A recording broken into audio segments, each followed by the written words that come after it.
Hey guys, what is going on? Chris back with a recap of last night and a look ahead to today's games for May 19th. Um, as I said yesterday, I knew yesterday Wednesday was going to be a low scoring night for the most part, and I was correct. Not too many good pitchers out there. Johnny Cueto, and that was for the most part pretty much it. Stacking the Cubs didn't work, so not too much offense yesterday. Like I said, if you didn't score too high, then that's exactly what I was expecting. But anyway, we'll do a recap of last night and look ahead to today's games. We got a nice 9-game slate here for Thursday. I always like the smaller slates. Just always have. So anyway, if you haven't checked out my Twitter yet, definitely go on over there and check it out. I will have my Twitter link in the comments section below. Click on it, follow me, stay up to date on. That's where I post my videos. Or if you guys have need any help or advice or anything like that, you can message me as well, and I will help you as much as I can. Or if you want premium lineups, also hit me up as well. If you don't have Twitter, you guys can email me, and I have my email down there as well. So anyway, let's get into recap for last night. So scored a 165. Um, not too bad. Like I said, the scores weren't too high. So anyway, let's get into it. So I went with Johnny Cueto here. He was only 12% owned. A little surprising about that, but got me 60 fantasy points. We'll take it. Giants are on a roll, so 60 from him, I will take that. Next was Brian McCann. So told you guys yesterday, stack the Yankees quite a bit against Miller. That didn't really work. Like I said, a lot of the stacks didn't work at all yesterday. So McCann still got me 12. I'll take it. Mark Teixeira, big goose egg right there. Robinson Cano got me 6. Not good at all either.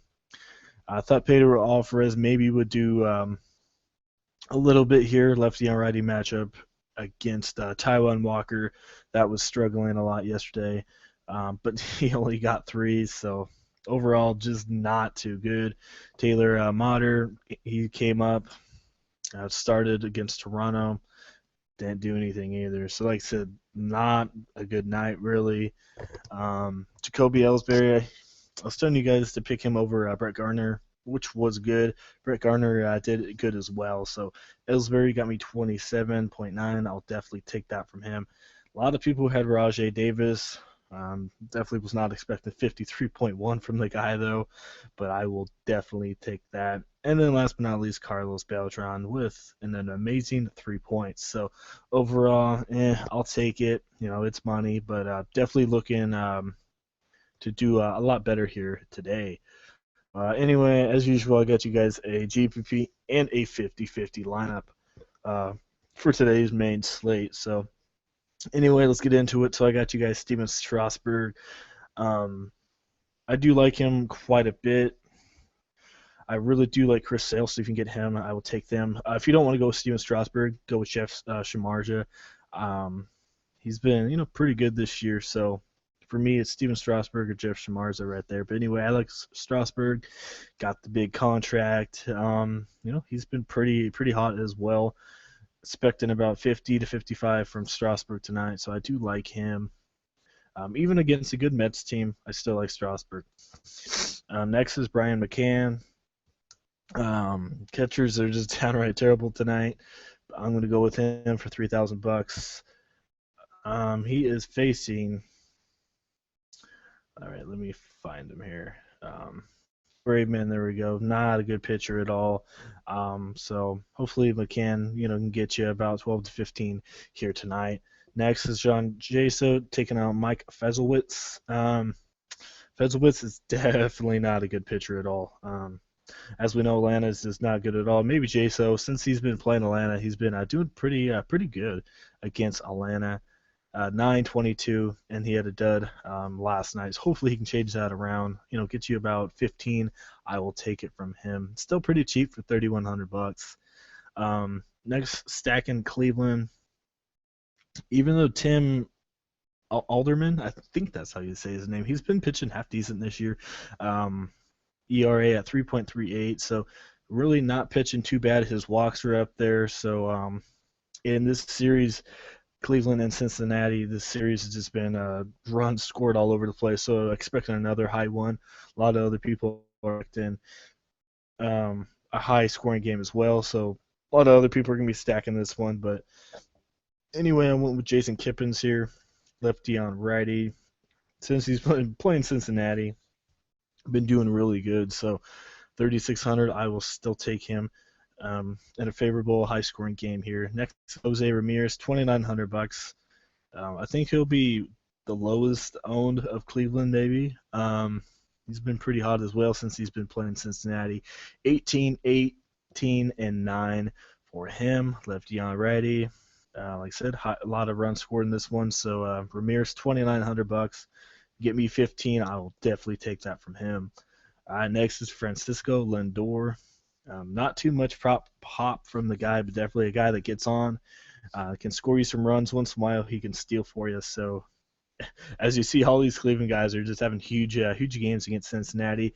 Cincinnati has like one of the worst bullpens in the league. So if they get to Alderman early, then as we know, bullpen's just gonna give up some runs. So next is Carlos Beltran against Graveman, switch hitter. Like I said, not too much out there tonight. Go with Matt Holliday if you want to go there. I have him in my other lineup, but Beltran 3-3-3 in his last three, not too pretty. So 9 to 12 here, I will take it.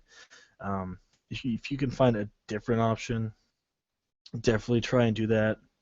You can go with Marlon Byrd if you want to do that as well. Next, Rajay Davis. I think he'll be really high on. I don't think he's not going to get 53 again, probably around 10 to 15, but we'll take that. And Matt Holliday, I was just speaking about him. So there you go, 2,500 bucks. Once in a while, he can get a homer for you. St. Louis, don't know. I mean, once in a while, their offense is pretty good. You think they do half decent against Colorado, but Colorado's a half decent team this year, so. He is facing John Gray, which is a little interesting. If you want to do a GPP, go with John Gray. I know it sounds crazy, but 45, 36, and 51 against two out of the three are really good teams. So who knows? Maybe John Gray comes through and gets you guys a GPP or something like that. So, and he's really cheap as well. So that's my first lineup. Definitely stacking that Cleveland game quite a bit.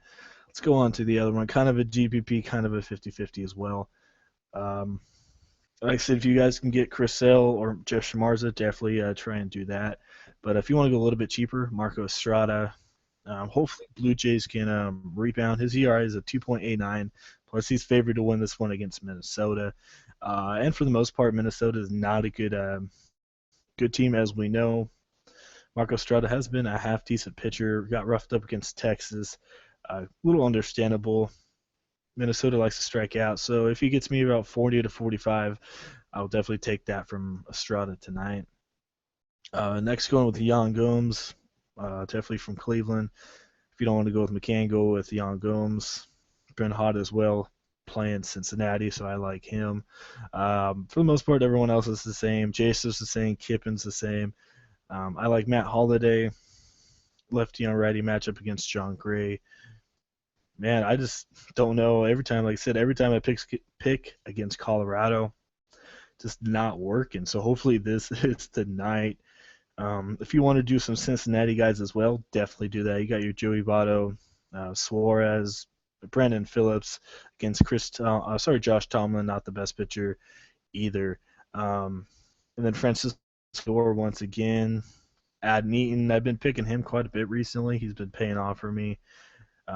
Price is getting up there though. That's a little interesting. Going to get McHugh, not the best pitcher out there. So I think I think Chicago can get to him. Once again, go with Beltran and Rajay Davis. So if you want to do Chicago stack, don't mind it. Todd Frazier, Jose Bautista, if you want to go there. If you want to go Jeff Locke against Atlanta, against Atlanta, maybe you can do that. I don't think you really need to go that low tonight as the pitching wise, but if you want to do there, maybe you can go there, but not too high on him. One guy I don't mind though, James Shields. He's been pretty hot. Didn't do too good against San Francisco last time out. Definitely another beat just because in his career, James Shields is pretty good against San Francisco. Maybe he can stop their winning streak. Not too sure, but if you just want to go off recent history, you know, maybe James Shields, but that is definitely up to you guys. So um, I think that does it. Like I said, nine game slate, not too much going on. Not too many favorable stacks really either. I gotta look a little bit more into it to find any more stacks. Maybe stack up against the Dodgers or something like that. Angels have been pretty hot, so maybe get some Mike Trout in there or something like that. Who knows? Got to do a little bit more into it, but that's what I'm looking at right now. So I think that does it. If you do enjoy the video, definitely leave a like. I do appreciate it. If you have not subscribed yet, hit that subscribe button for more MLB Advice. So if you haven't checked out my Twitter yet, definitely go on over there and check it out. I will have my link in the comment section. If you guys want some premium lineups or you just want some advice, definitely message me and I'll get you set up over there. Or if you don't have that, email me as well. So I think that mostly does it, guys. If you do enjoy the video, like I said, leave a like. So I already hope everyone has a good Thursday, and we will see you all tomorrow.